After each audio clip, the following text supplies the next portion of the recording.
This is Abe Sapien. It's not, though, unfortunately. It's the Nautilus that a fan made for us. It's hanging out of my head, my hair. Hi. Well. We just saw Hellboy. It was alright. Hellboy 2019. Yeah. I'm going to be controversial and say that I thought it was much better than the reviews suggested. I didn't like it very much. Not that I didn't like it. I liked some parts of it, but like other parts, like when you saw them and you were like, oh, okay, yeah. Like, I put it around the same place. I put one little bit below. It has definite bits where it's better than the Del Toro films, as far as I'm concerned. I don't know what people are complaining about with the makeup. Harbor's makeup was way better than Ron Perlman's. Yeah, but the horn prosthetics looked very rubbery, and I felt that his horn prosthetics in the first one looked a lot better. In the bit where he was shaving, yeah, I was first thinking to myself, that's really good makeup, and then suddenly he's like shaving it, and they like shake, and they moved, and it was like, oh god damn it. Well, that's the only time I had an issue with them. Yeah, but then that set I couldn't not see it then for the rest of the film, and also his chest hair and his back hair looked like it was basically just pasted on it. His chest looked way more realistic than Perlman's. Perlman's literally looks like plastic. Yeah, well, because Ron Perlman's not like. But it's literally, it looks like plastic. It's even got, like, you know, weird angular, sort of not actually curved pecs and stuff. It's like, it was designed to be... She spent a lot of time examining Ron Perlman's pecs. Perlman's Hellboy, it looks like superhero armor. This one looks like, you know, red, freakish, you know, devil muscle. Although, still no fucking nipples. Why does he not have nipples? Because he looks like a human. He should have nipples. That's his demon half. I'm not expecting a belly button. Demons can nurse from anywhere. That's in the Bellius Maleficorum. Why does he not have nipples? Because demons can nurse. I'm guessing someone was like, you know, I remember what happened with Batman and Robin when they added the bat nipples. And I stand by it. The bat nipples controversy is more ridiculous. The bat nipples was one of the least bad things about those films. Because he was deliberately making them look like sculpted chests. Nipples make sense. It's a ridiculous idea, but it makes sense in what he was going for. I think the suggestion of a nipple, like nipple armor. Like, Hellboy should have had nipples. No, because if you're a long-distance runner, you have to put Band-Aids over your nipples, otherwise, like, they'll chafe and bleed. This is a real thing. Because I had a friend who ran a marathon, they told me that. Batman, he put nipples on his armor. No, but I mean that if I'm thinking about having, like, nipple armor as part of your suit. Nipple tassels, especially if you're in burlesque. Not tassels. Like a cup, but on the inside. Hey, if you design superhero costumes, write the show. Yes. But we're not even going to bother with spoilers versus non-spoilers, because if you're going to see it, you already have. So... Plus, it's late, we haven't had tea yet, so we're going to make this pretty short. And I got to go at 6 tomorrow to go to Coleraine, so. So just, if you don't want to see spoilers, just click over, watch her next video. Like, very, very quick, the CGI was occasionally ropey in places. The script was occasionally ropey as fucking places. And the editing sometimes made me really silly. Like the opening bit to establish everything was edited in a really silly way. That was terrible. That was structured like a comedy sketch. You know what it reminded me of? I actually turned to her and said, "This is like a setup for an episode of Doctor Who." It was a bit. The intro part where it explains everything, it was like, here we have some dramatic voiceover explaining something, and then you have someone in the actual thing saying the exact same thing, or doing what they say. So it's set up like the sort of skit. Like when I'm doing a review, I sometimes explain something ridiculous in the fucking voiceover, and then the second later I have it happen exactly word for word in the film. So my voiceover is being tailored based on what happens later on, and it just reinforces how ridiculous it is. The start of this did that a lot. Also, the film was empty except for a family of 4, a mom and 4 kids that were sitting like, literally like you have assigned seats because they're the big fancy recliner ones. So basically it was them and then us, and it was really awkward. Especially because I was next to this like 11-year-old boy, and the whole entire family laughed every time someone said fuck. Yeah, it was just really like... That kid had a blast. Because like, I was thinking to myself, I think he might have been like 7 or 8. I don't think he was 11.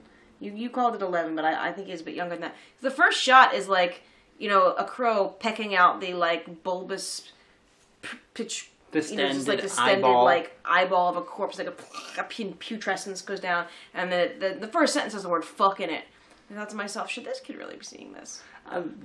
I couldn't believe it was a 15 rated. I think it should have been 18 rated. That's going to be formative for that kid. A formative bit of filmmaking for that kid. Yeah, if I was a 14-year-old boy, I would have come home like yelling nonstop, like, Mom, I heard that this demon just like split him down the crotch, right? And then, right, okay, see, and then this guy got his eye eaten. And like literally everyone lost it. Eyes were a central theme to this. Like I think it's like one of those serial killer things where like Neil Marshall's the director, right? Yeah. Maybe he's got like an eye fetish or something because everyone got their eye fucking stabbed out. I want to have like one of those like remember how Spoonie had like the ass counter in like Final Fantasy X review? It's like eye counter. Bing.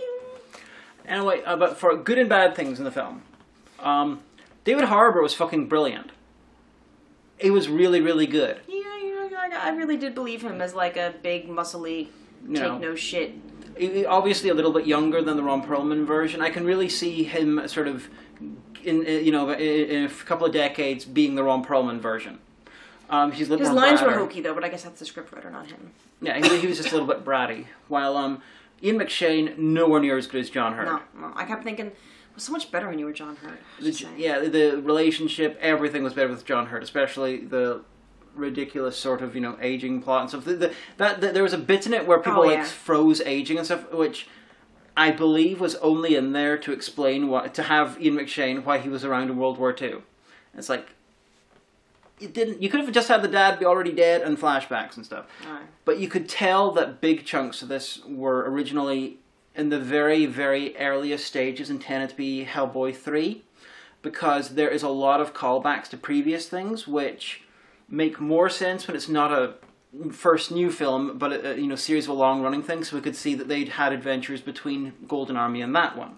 Yeah, it did feel like if you know the comics, you'd be like, oh my god, there's the thing, but I haven't ever read them, I just never got around to them, but I really, really loved, I haven't seen Golden Army, but I really loved the first one. Like, I went to see it twice in the cinema, I really enjoyed it.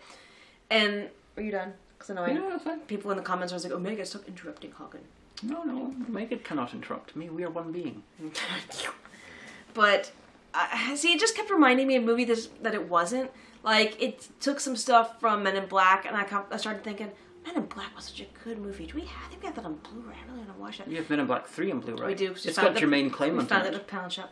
But, and then it kept reminding me of the first one. And here's the thing that bothered me the most about this. And I don't want to say that I was influenced by other people's review, because I don't think anyone who discussed the movie has mentioned this.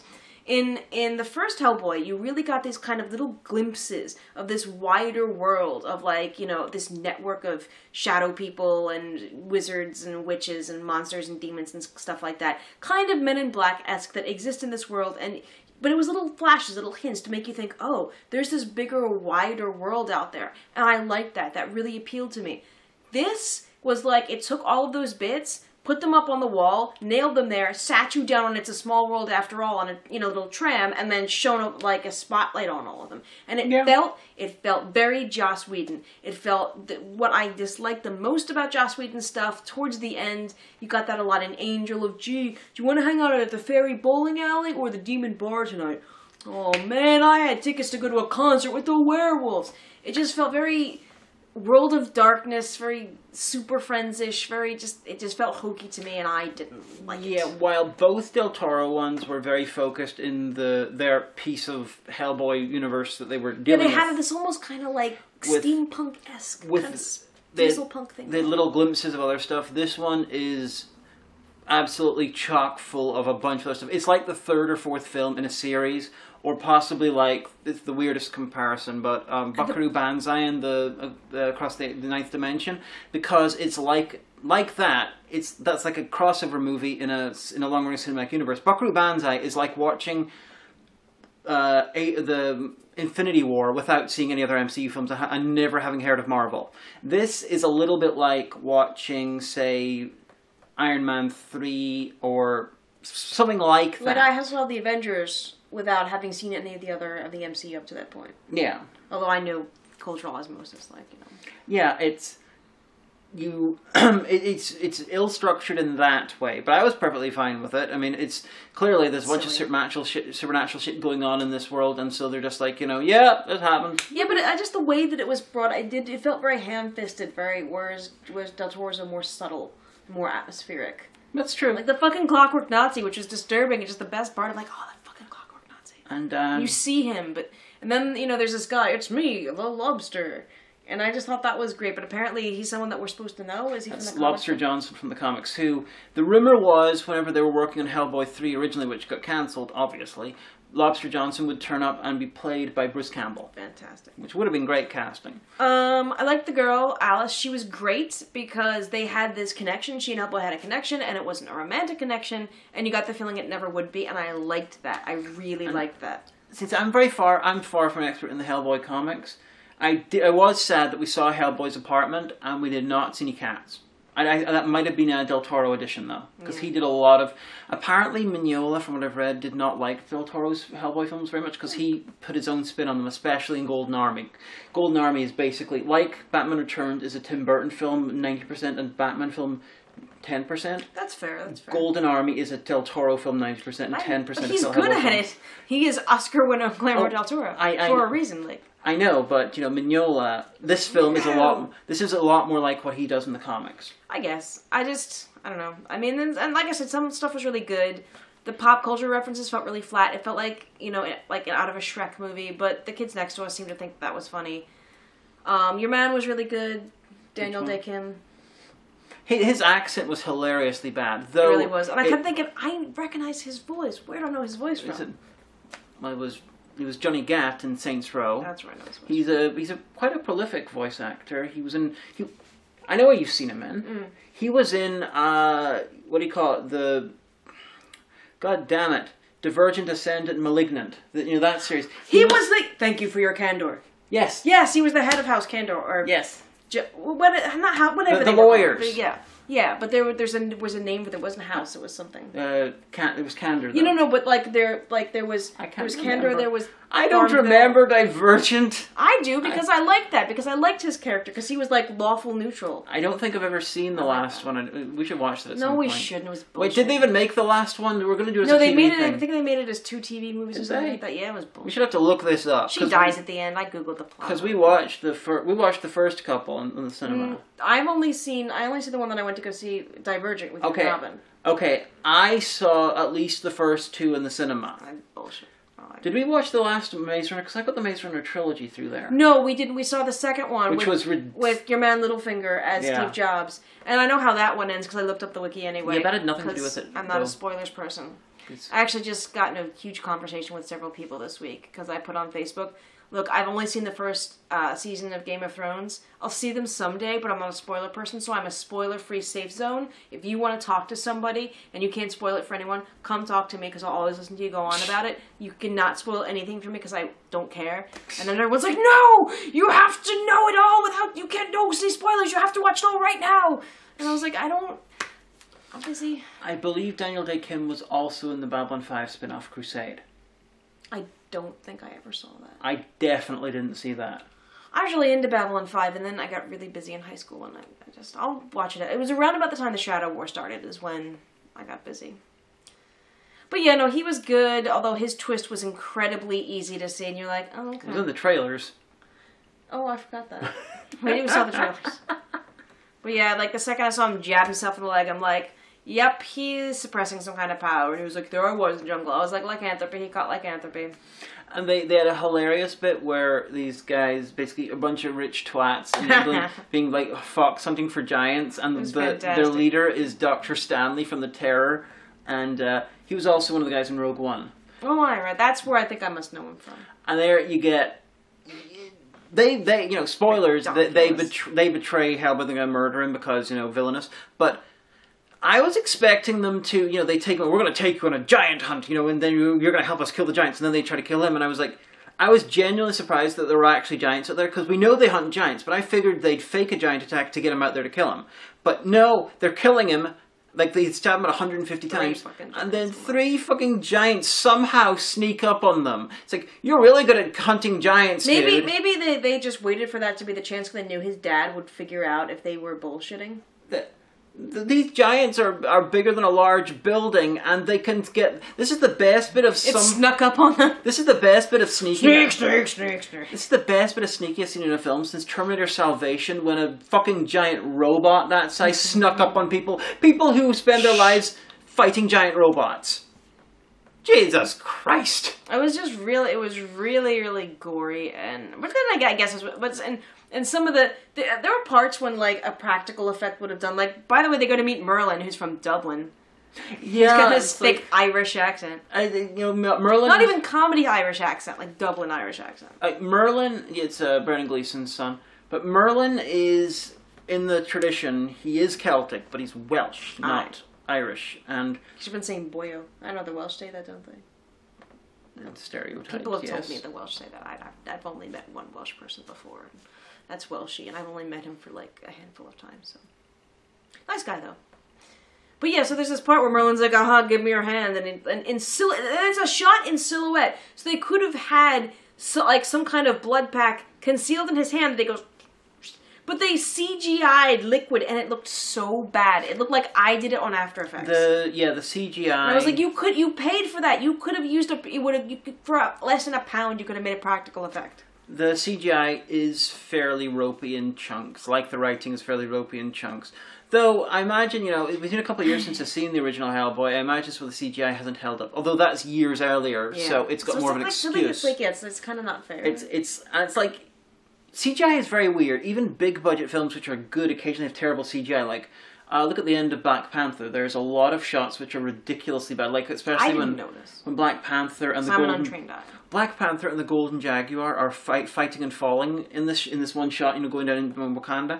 It's fucking laughably bad. Well, I'll look next time. And there was like The Hobbit's not great, but there's this hilarious bit where Bilbo gets this huge sort of drape thing landing on him, and it's made of CGI. They could have just chucked a cloth on him.